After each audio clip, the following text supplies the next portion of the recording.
भगवते वासुदेवाय। श्रद्धालु भक्तों, श्रीमद् भागवत महापुराण के दशम स्कंद के पूर्वार्ध के 18वां अध्याय के अंतर्गत प्रलंबासुर उद्धार का प्रस्तुतिकरण करूंगा। इसके पूर्व जहां तक आप कथा श्रवण कर चुके हैं उसके आगे का प्रस्तुतिकरण करता हूं। श्री सुखदेव जी कहते हैं, परीक्षित, एक बार बलराम जी के दल वाले श्री दामा, वृषभ आदि ग्वाल बालों ने खेल में बाजी मार ली।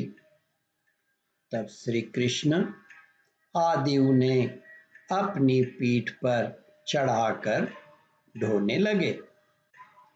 हारे हुए श्री कृष्ण ने श्री दामा को अपनी पीठ पर चढ़ाया।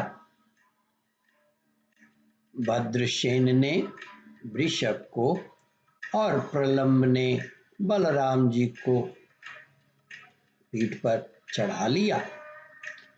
दानव पुंगव प्रलंब ने देखा कि श्री कृष्ण तो बड़े बलवान हैं, उन्हें मैं नहीं हरा सकूंगा, अतः वह उन्हीं के पक्ष में हो गया और बलराम जी को लेकर फुर्ती से भाग चला और पीठ पर से उतारने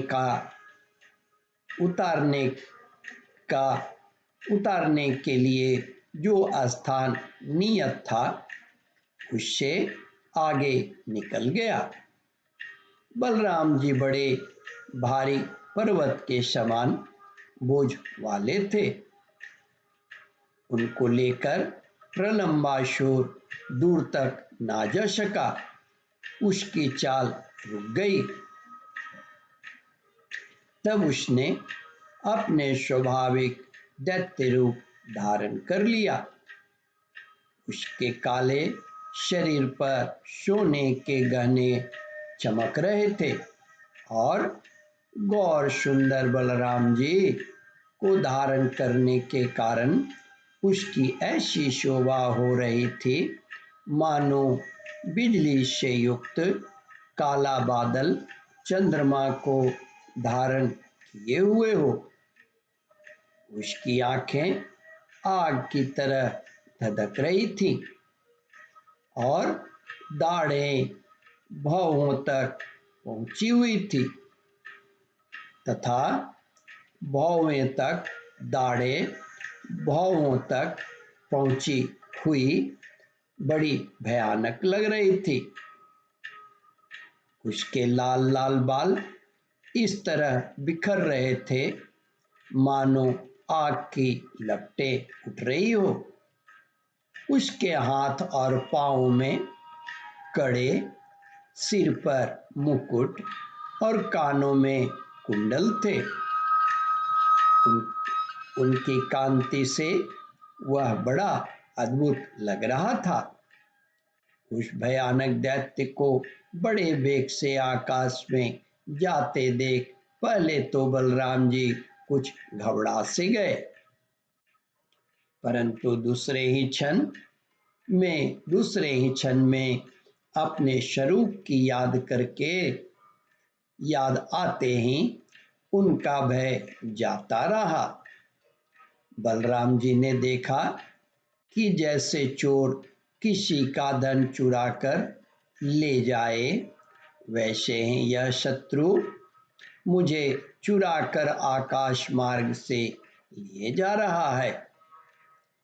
उस समय जैसे इंद्र ने पर्वतों पर वज्र चलाया था, वैसे ही उन्होंने क्रोध करके उसके सिर पर एक घूसा कसकर जमाया। घूसा लगना था कि उसका सिर चूर चूर हो गया। वह मुंह से खून उगलने लगा। चेतना जाती रही और बड़ा भयंकर शब्द करता हुआ इंद्र के द्वारा वज्र से मारे हुए पर्वत के समान वह उसी समय प्राणहीन होकर पृथ्वी पर गिर पड़ा। बलराम जी परम बलशाली थे।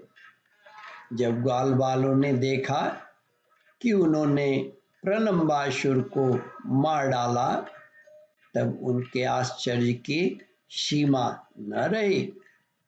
वे बार बार वाह वाह करने लगे। ग्वाल बालों का चित्त प्रेम से विह्वल हो गया। वे उनके लिए शुभ कामनाओं की वर्षा करने लगे और मानो मरकर लौट आए हों इस भाव से आलिंगन करके प्रशंसा करने लगे। वस्तुतः बलराम जी इसके योग्य ही थे। प्रलंबासुर मूर्तिमान पाप था। उसकी मृत्यु से देवताओं को बड़ा सुख मिला। वे बलराम जी पर फूल बरसाने लगे और बहुत अच्छा किया, बहुत अच्छा किया, इस प्रकार कहकर उनकी प्रशंसा करने लगे। ओम परमात्मने नमः। श्रद्धालु भक्तों, इस कथा को ध्यान पूर्वक श्रवण मनन और इसका चिंतन करें। इस कथामृत का रसास्वादन अपने बंधु बांधवों को भी करावे।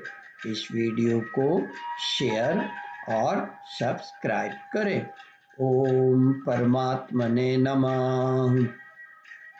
श्रद्धालु भक्तों, यहाँ पर 18वां अध्याय समाप्त होता है। इसके आगे 19वां अध्याय प्रारंभ करूँगा। ओम नमो भगवते वासुदेवाय।